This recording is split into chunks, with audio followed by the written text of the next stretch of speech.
Assalamualaikum warahmatullahi wabarakatuh. Wah, selamat pagi ayah bunda semua. Apa kabar?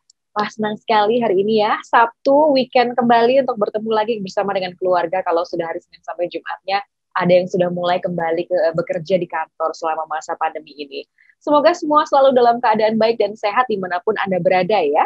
Tapi karena ini masih dalam suasana pandemi, jadi kita ingatkan lagi kepada ayah bunda semuanya untuk tetap menerapkan protokol kesehatan dengan cara rajin mencuci tangan, kemudian memakai masker dan juga menjaga jarak kalau harus keluar rumah. Senang sekali kali ini saya Indri akan menemani ayah bunda semuanya selama 1,5 jam ke depan dan kita akan bersama-sama untuk mengikuti Zoom webinar bersama dengan Krislan Kampina pagi ini yang bekerja sama dengan Anakku ID. Ini topiknya sangat menarik sekali ayah bunda. Pasti semuanya juga pengen tahu bagaimana sih penanganan alergi susu sapi bagi si kecil gitu ya. Nah, makanya selama 1,5 jam ke depan kita akan sama-sama cari tahu bersama dengan dua orang narasumber yang akan kami ajak untuk ngobrol langsung bersama dengan ayah bunda pagi ini. Sebelum kita mulai, saya mau sapa-sapa dulu beberapa ayah bunda yang sudah hadir. Terima kasih Bunda Catur Widaryanti yang sudah hadir. Halo, selamat pagi. Ada Bunda Lasmi Damalau bersama dengan si kecilnya, ada 2 orang. Hai, terima kasih sudah bergabung bersama dengan kita ya. Kemudian juga ada Bunda Ismalia, ada Bunda Kasih, ada Bunda Dia Sukasto. Terima kasih semuanya. Ada ayah nggak nih yang hadir? Pasti ada ya. Nah, sambil menunggu yang lainnya juga, ayah bunda yang masih ingin bergabung melalui link virtual ini, kita juga mengingatkan ayah bunda semuanya untuk tidak lupa mengganti nama yang tertera di Zoom-nya, itu sesuai dengan nama yang ada di KTP-nya ya, ayah bunda semuanya ya. Ini adalah digunakan untuk mempermudah konfirmasi kalau ayah bunda nanti memenangkan hadiah yang akan kita bagi untuk hari ini. Apa saja hadiahnya? Banyak banget. Jadi kita akan bagi-bagikan juga ada 5 hampers untuk 5 pertanyaan terbaik ya yang nanti akan bergabung bersama dengan kita dan juga narasumber. Kemudian di akhir kita akan kasih juga grand prize-nya yang menarik ini adalah 1 buah smartphone. Waduh, seru banget ya. Nah, ini ayah bunda semuanya bisa lihat juga di layar kira-kira apa saja hadiah-hadiah yang akan kami berikan buat ayah bunda semuanya. Untuk itu jangan lupa untuk mengganti nama yang tertera di Zoom-nya sesuai dengan nama yang ada di KTP ya. Jadi nama lengkap saja supaya bisa lebih mudah untuk konfirmasinya. Kemudian yang kedua, jangan lupa untuk mengisi Google Form yang sudah kami bagikan di link chat. Jadi silakan langsung diisi saja, kemudian tinggal diklik, kemudian diisi dan di-submit. Gampang ya? Ya sudah kalau begitu. Sambil mengingatkan ayah bunda kembali, boleh lo nyolek-nyolek temannya yang ingin bergabung bersama dengan kita di seminar pagi ini untuk bergabung di link virtual sambil kita juga akan menyapa 2 orang narasumber yang sudah ready untuk bisa berbagi ilmunya bersama dengan kita pagi hari ini. Kita sapa dulu yang pertama adalah dokter spesialis anak konsultan alergi imunologi, Dokter Nila Kusumasari. Selamat pagi Dokter Nila, apa kabar? Assalamualaikum.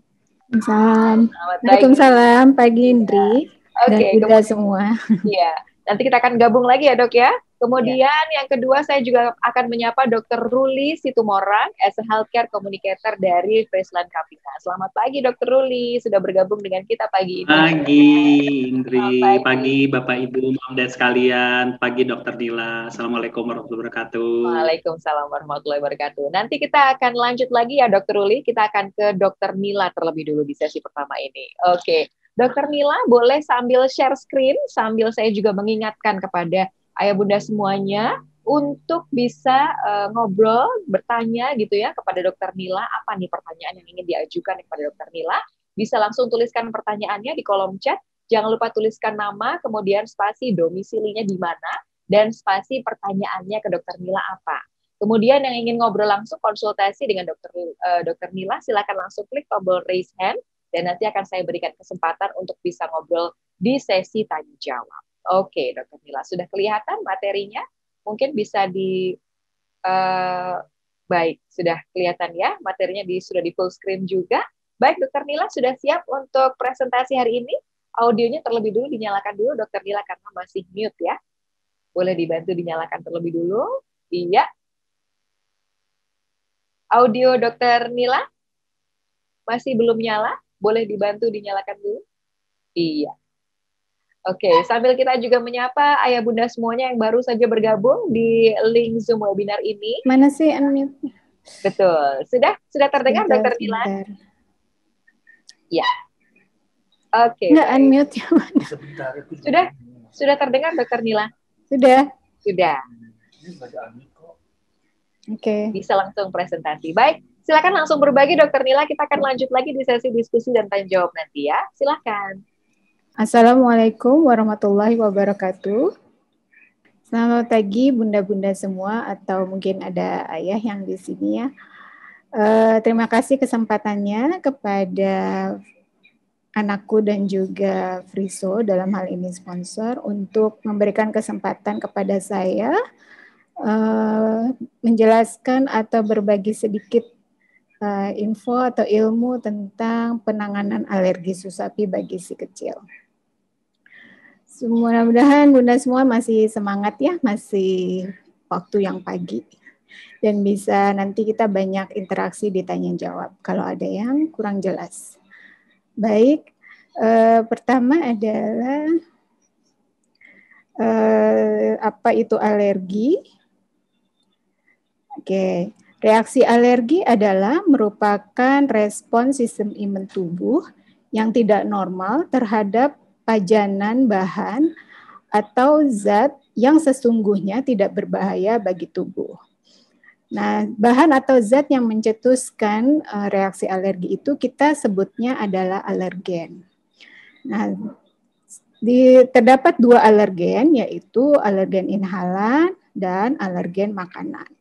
Alergen inhalan ini adalah yang berupa kita hirup bunda.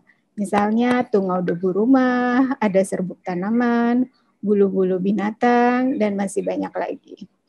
Nah, sedangkan alergen makanan adalah yang kita makan, yaitu terdiri dari protein susu sapi, ada telur, seafood, kacang-kacangan, soya, gandum, dan masih banyak lagi.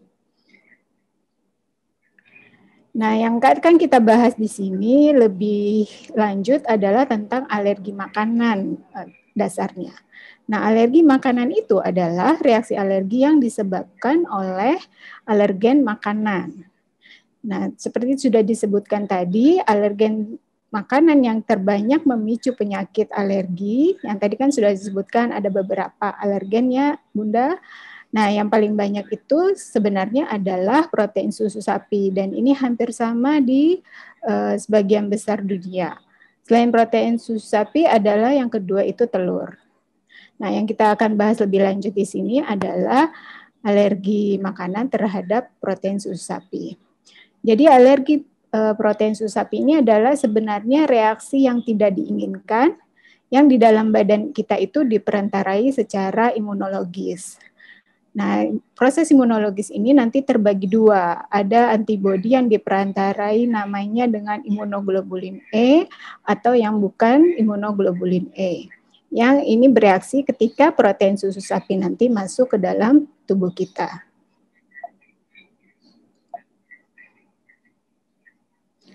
Nah, angka kejadian alergi susu sapi di berbagai dunia itu angkanya bervariasi, yaitu antara 1,9 sampai 4,9%.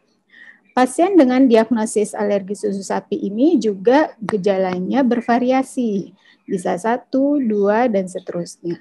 Apa saja gejalanya? Gejalanya itu bisa saluran cerna, ada 32-60% kasus, ada juga gejalanya di kulit sampai 90% kasus, dan anafilaksis sampai 90% kasus. Anafilaksis ini adalah yang gejalanya itu serius. Nah, tadi seperti sudah disebutkan, klasifikasinya ada dua. Jadi ada yang diperantarai oleh imunoglobulin E maupun yang bukan. Perbedaannya apa? Perbedaannya adalah dalam hal waktu timbulnya gejala dan variasi gejalanya. Kalau yang imunoglobulin E ini, waktu timbulnya cepat, bisa dalam 30 menit setelah protein susu sapinya kita makan, atau bahkan bisa sampai 1 jam. Dan karena timbulnya cepat, maka reaksinya pun bisa berat atau serius seperti anafilaksis. Bisa juga urtikaria itu bentol-bentol, dermatitis atopik. Dermatitis atopik ini kalau Bunda sering dengar itu adalah eksim ya. Kemudian bisa muntah, bisa kolik, sakit perut, diare, dan bronkospasme itu adalah pengecilan saluran nafas. Jadi dia bisa sesak. Kemudian yang diperantai oleh selain imunoglobulin E itu gejala timbulnya bisa lebih dari 1 jam. Jadi lebih lambat munculnya gejala. Nah, apa saja gejalanya? Lebih banyak ke saluran cerna bentuknya. Jadi bisa reflux itu, bisa muntah, reflux itu, kemudian kolik juga sakit perut, kemudian anemia, bahkan juga sampai gagal tubuh. Nah, bagaimana cara kita tahu bahwa putra-putri kita ini benar atau tidak ya alergi susu sapi? Yang pertama kita telusuri dulu ada atau tidaknya bakat yaitu atopi di keturunan. Yang dimaksud keturunan ini adalah nanti yaitu riwayat di ayah, di bundanya, kemudian di saudara kandung. Kemudian kita telusuri juga perjalanan penyakitnya. Kemudian bisa dilakukan dengan pemeriksaan penunjang dan baru kita tegakkan diagnosis alergi susu sapi.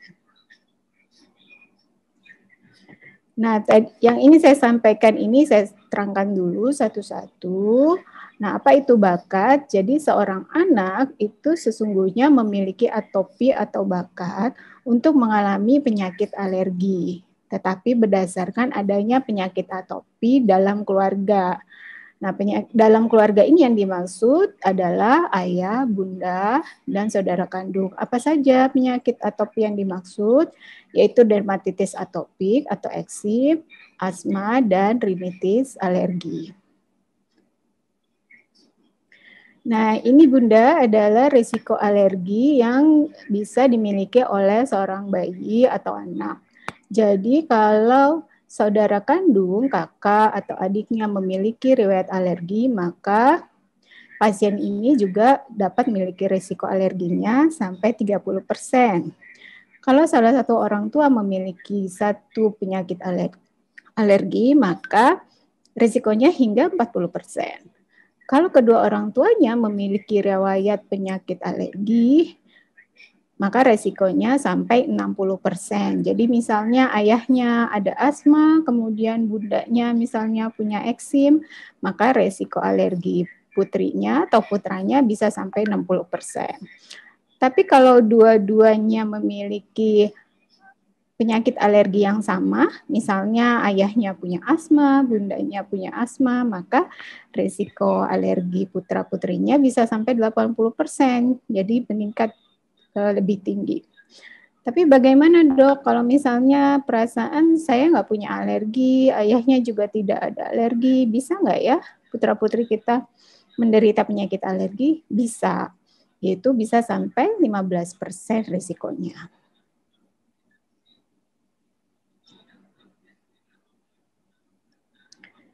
Nah, ini adalah perjalanan penyakit alergi yang bisa kita gali dari putra-putri kita ya. Nah, gejalanya yaitu bisa tadi di kulit, bisa di saluran cerna maupun di saluran napas. Kalau di kulit kita lihat itu di foto ada bentol-bentol, itu sebutnya urtikaria. Atau mungkin ayah bunda bilangnya biduran, atau juga ada yang suka sebutnya kalibilata ya. Nah, kemudian ada eksim, itu dermatitis atopik. Jadi kulitnya beruntusan merah biasanya terutama di kedua pipi, kemudian bisa di kedua lengan, di lipatan maupun di lipatan lutut belakang biasanya. Kemudian manifestasi lain yaitu angioedem. Angioedem ini matanya bengkak, bibirnya itu bengkak. Nah, gejala di saluran cerna bentuknya itu bisa ada diare yang berlangsung lama, bisa lebih dari 2 minggu misalnya, kemudian muntah berulang, gatal-gatal merah di sekitar mulutnya atau di tenggorokan, kemudian juga bisa mengalami kolik atau sakit perut berulang. Nah, untuk di saluran napas yang sering kita dengar adalah gejala asma, penyakit asma. Seperti apa? Yaitu batuk yang lama atau dan mengi yang berulang terutama di malam hari dan sebenarnya bisa membaik sendiri kalau ringan.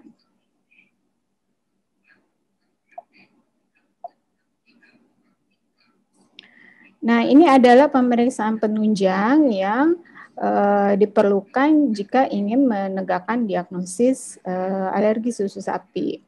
Nah, yang pertama adalah uji tusuk kulit. Jadi kalau uji tusuk kulit ini kita teteskan protein susu sapinya seperti digambar, kemudian diprik sedikit, nanti kita tunggu 20 menit, kalau ada bentol di bekas priknya itu, ditusukkannya sedikit itu, nanti bisa menunjukkan positif. Atau kita periksa imunoglobulin rats ini di laboratorium, jadi nanti khusus diperiksa terhadap protein susu sapinya positif atau tidak, nanti ada keluar angka rujukannya. Nah, yang paling valid sebenarnya adalah dengan eliminasi provokasi Bunda. Nah, bagaimana caranya? Jadi kita diet eliminasi dulu, paling sedikit 2 minggu, bisa sampai 4 minggu. Kemudian setelah hilang protein susu sapinya dari dietnya, kita provokasi kembali, kita perkenalkan kembali, kemudian gejalanya dimonitor dalam 72 jam ke depan. Kira-kira muncul nggak gejalanya lagi? Misalnya muncul nggak eksimnya, muncul nggak koliknya, seperti itu. Kemudian bisa juga kita periksa darah samar di tinjanya. Nanti terlihat positif.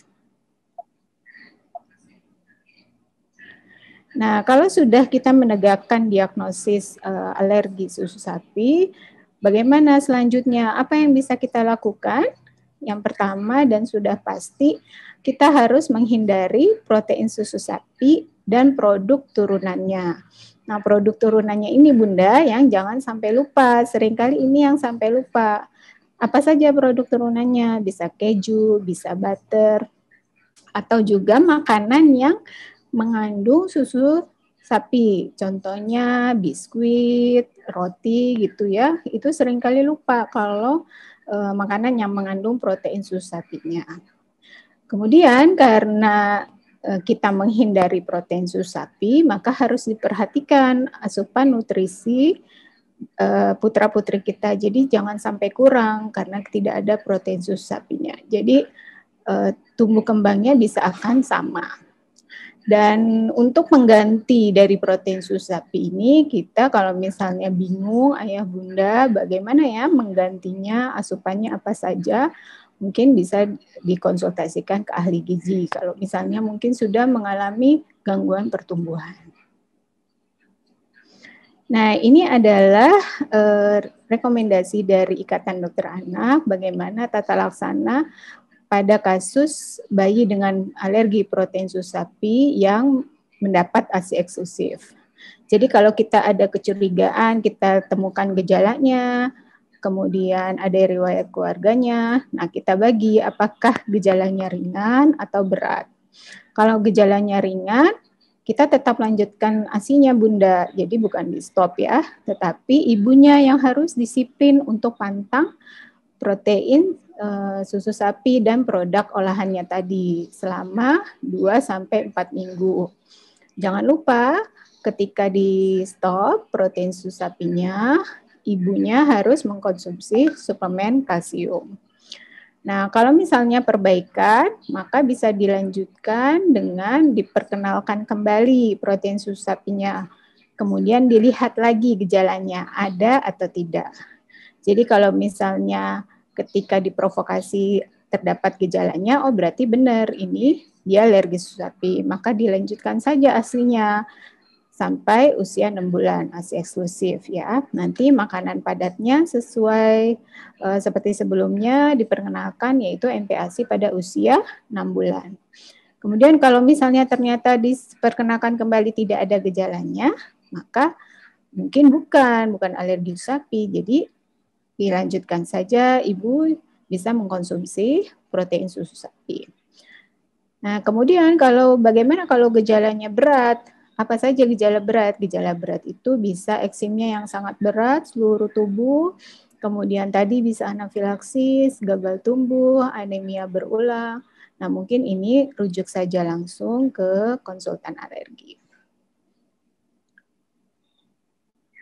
Nah, bagaimana dengan tata laksana pada bayi yang misalnya dengan kondisi tertentu tidak bisa mendapatkan ASI eksklusif. Jadi, si bayi mendapatkan susu formula. Nah, alurnya sih sama ayah bunda, jadi kita telusuri dulu apa saja gejalanya, kemudian kita hilangkan dulu protein susu sapinya dengan pilihan susu formulanya adalah yang terhidrolisat ekstensif. Nah, ini kalau memakai susu khusus begini, kita harus konsultasi dulu ya ayah bunda ke dokter anak ya. Karena ini susu khusus, apakah diperlukan atau tidak. Nah, selama berapa lama? Sama, kita perkenalkan dulu yang hidrolisat ekstensif ini paling sedikit 2 minggu. Dilihat lagi ada perbaikan gejala atau tidak. Kalau misalnya terdapat perbaikan gejala, maka diteruskan. Nanti kalau tidak, berarti diperkenalkan kembali protein sapinya, nanti dilihat kembali gejalanya. Dan tapi kalau misalnya gejalanya berat, ayah bunda, nah mungkin langsung saja kita konsultasikan ke dokter spesialis anak atau ke konsultan alergi. Nah, bagaimana dengan bayi yang di atas 6 bulan yang harusnya sudah mendapat MPASI? Jadi tidak ada masalah ayah bunda, protein susu sapinya tetap dihilangkan. Kalau misalnya ada MPASI, jadi bubur tepung, bubur nasinya tidak mengandung yang protein susu sapi. Tapi hanya protein susu sapi. Kalau daging sapinya sih boleh ya ayah bunda. Karena ini seringkali juga rancu. Karena tidak boleh protein susu sapinya, jadi ada yang berpikir tidak boleh daging. Jadi dagingnya itu boleh. Nah, protein sapinya yang tidak boleh.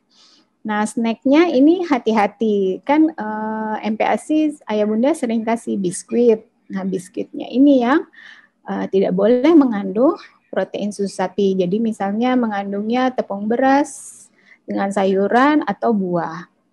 Jadi kalau kita membeli atau memberikan makanan jadi di putra-putri kita harus dibaca betul komposisinya atau ingredients-nya ya. Apakah ada protein susu sapi atau tidak. Nah, jadi ayah bunda dari keterangan yang tadi sudah dijelaskan dan mungkin nanti dilanjutkan dengan tanya jawab, yang akan digarisbawahi adalah yang mungkin bisa ayah bunda ambil. Yang pertama, kita kenali dulu gejala alerginya, kemudian tanda-tanda alerginya di putra-putri kita. Jadi jangan sampai salah. Jadi kadang-kadang merah-merah di pipi, merah-merah di tubuh, di badan, ini benar alergi atau bukan? Pastikan. Jadi kalau bukan alergi, untuk apa? Menghindari pencetus makanannya, tidak makan telur, tidak makan susu gitu ya. Nah, jadi benar pastikan bahwa merah-merah ini adalah alergi, karena tidak semua merah-merah itu pasti alergi. Nah, diagnosisnya ini, yang kedua harus tepat. Jadi seperti tadi yang saya bilang, kalau misalnya ragu, ya kita konsultasikan ke dokter anak. Ini alergi atau bukan, ya. Kemudian juga setelah kita ketemu dengan diagnosisnya, ini pasti alergi, maka yang nomor 1 dan utama adalah ya kita menghindari pencetusnya apa. Kalau pencetusnya memang protein susu sapi, ya kita hindari si protein susu sapi tersebut. Nah, dengan adanya penyakit alergi, bisa itu eksim, bisa itu kolik, ataupun asma, jangan lupa kita tetap harus monitor pertumbuhan dan perkembangan putra-putri kita yang mengalami penyakit alergi. Karena seringkali karena hilang timbul gejalanya, nanti hilang, timbul lagi, jadi sering datang ke rumah sakit, kemudian berat badannya nanti kurang atau flat, nah itu harus kita monitor. Bukan berarti dengan penyakit alergi, maka pertumbuhannya tidak bisa normal. Jadi tetap harus monitor. Begitu juga dengan perkembangannya. Oke, terima kasih. Demikian materinya. Indri, mungkin nanti dilanjutkan dengan tanya jawab ya. Baik. Terima kasih Dr. Nila sudah dijelaskan tadi pemaparannya dan sudah cukup jelas.